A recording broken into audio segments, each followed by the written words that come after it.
Hello everyone. तो आज की मेरी वीडियो है जैविक खेती और प्राकृतिक खेती यानी कि ऑर्गेनिक फार्मिंग और नेचुरल फार्मिंग के बीच के डिफरेंस के बारे में। बहुत से लोग हैं जिनको इसके बीच के डिफरेंस के बारे में नहीं पता और वो कन्फ्यूजन में रहते हैं कि वो कौन सी खेती को अपनाएं। हालांकि दोनों रसायन मुक्त हैं, लेकिन दोनों के अपने प्रिंसिपल्स, अपने फ़ायदे और अपने नियम हैं। तो चलिए बात करते हैं इनके बीच के मेजर डिफरेंस के बारे में, ताकि आपको क्लैरिटी हो जाए कि आप कौन सी फार्मिंग के साथ आगे बढ़ना चाहते हैं। तो जैविक खेती और प्राकृतिक खेती के बीच में सबसे बड़ा, सबसे इम्पॉर्टेंट और आई थिंक सिर्फ एक ही डिफरेंस है, वो है ऑफ फार्म इनपुट्स का यूज़। मैं आपको डिटेल में बताती हूँ।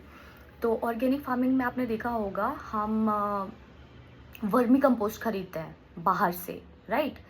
तो ये उसमें अलाउ रहता है। कोई सर्टिफाइड अगर वर्मी कंपोस्ट है, हम उसको खरीद के लेके आते हैं, अपने फार्म्स में डालते हैं।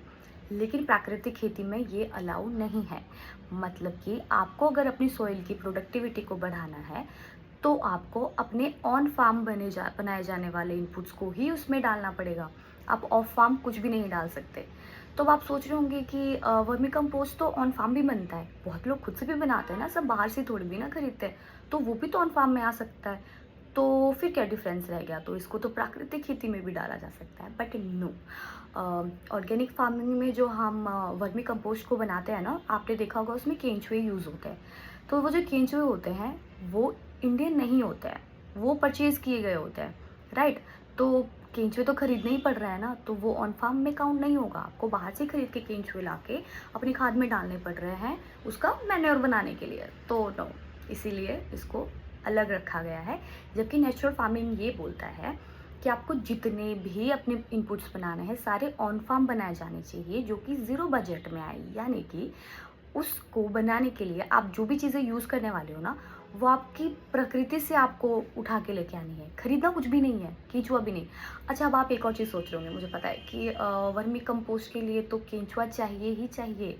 तो बिना केंचुए के तो वर्मी कंपोस्ट बनेगा ही नहीं। तो ठीक है, ऑर्गेनिक फार्मिंग में ये है, लेकिन प्राकृतिक खेती में फिर क्या करेंगे? बिना केंचुए के खाद नहीं बनेगी, तो खाद नहीं डालेंगे तो क्या डालेंगे? और केंचुआ अगर बाहर से आ रहा है, इंडियन नहीं है, तो फिर कैसे होगा? तो इसका आंसर है, एक्चुअली क्या है, प्राकृतिक खेती में ऐसे इनपुट्स बनाए जाते हैं जिनका काम रहता है हमारी मिट्टी के सतह के बहुत नीचे जा चुके हमारे प्राकृतिक केंचुओं को वापिस ऊपर लेके आना।